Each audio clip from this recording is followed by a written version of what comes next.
O exército realizou uma grande operação contra a base de guerrilheiro na selva e elimina pelo menos 7 CPFs, e os Estados Unidos poderá enviar Nicolás Maduro para a Argentina para um julgamento que poderá levar até mesmo à navalha.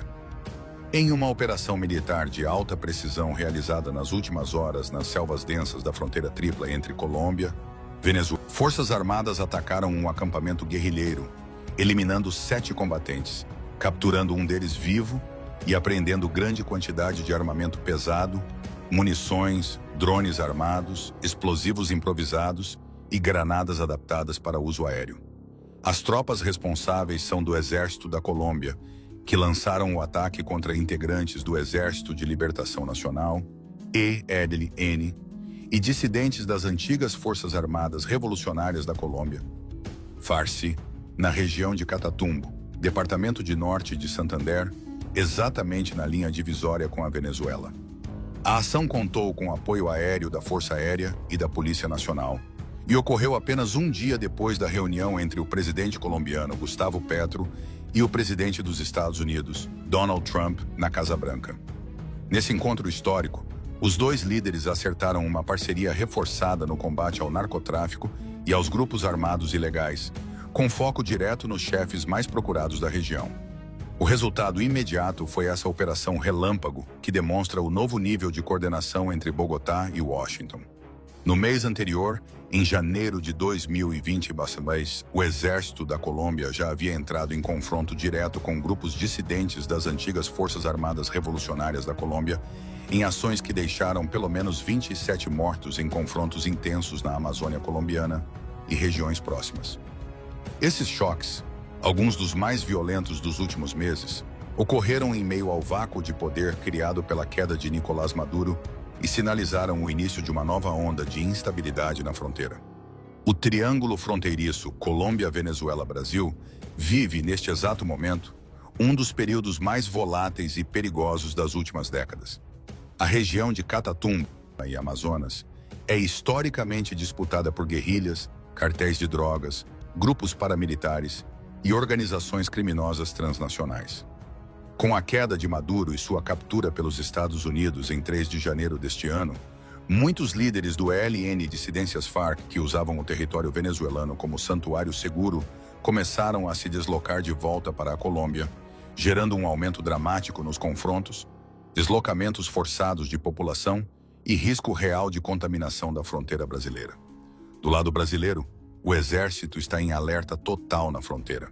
As Forças Armadas, a Polícia Federal e os órgãos de inteligência acompanham com preocupação máxima o possível influxo de guerrilheiros, o aumento do tráfico de cocaína, armas e até a infiltração de facções como o Tren de Aragua. Esses grupos, de clara ideologia comunista de esquerda, declararam-se dispostos a atuar como resistência contra a ordem americana na América do Sul. Eles ameaçam entrar em qualquer país da região para enfrentar governos que se aliem aos Estados Unidos, ampliando o risco de ações transfronteiriças, atentados e instabilidade que podem atingir diretamente o território brasileiro. Milhares de famílias indígenas e ribeirinhas já fugiram dos combates recentes, e o temor de uma escalada maior domina toda a região amazônica. Enquanto os tiros ainda ecoam na selva de Catatumbo, outro golpe jurídico de grande impacto é desferido contra o regime venezuelano deposto. Nesta quarta-feira, 4 de fevereiro, a Justiça da Argentina formalizou um pedido oficial de extradição aos Estados Unidos do ex-ditador venezuelano Nicolás Maduro, para que ele seja julgado em Buenos Aires por crimes contra a humanidade.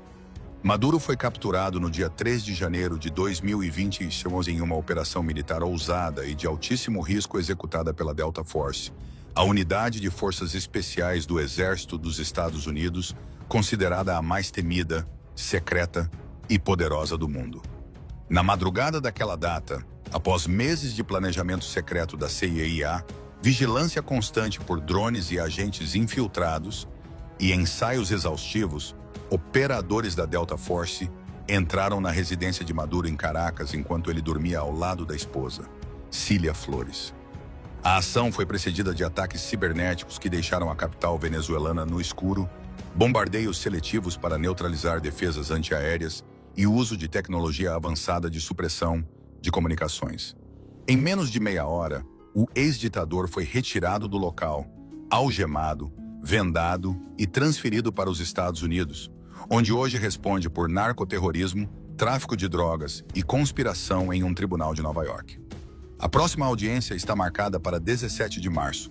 Agora, o juiz federal argentino Sebastián Ramos, invocando o princípio da jurisdição universal, que permite a qualquer país investigar e julgar crimes graves contra a humanidade cometidos em qualquer lugar do planeta, solicitou formalmente a extradição de Maduro. O pedido baseia-se em um processo aberto desde 2023, unificado em 2024, que já havia gerado ordem de prisão internacional contra Maduro e o ministro do Interior Diosdado Cabello. As acusações são gravíssimas. Plano sistemático de repressão política desde 2014, com torturas, desaparecimentos forçados, homicídios extrajudiciais e perseguição contra opositores e civis. A Argentina já utilizou o mesmo princípio em casos contra militares de Mianmar e contra o presidente da Nicarágua, Daniel Ortega.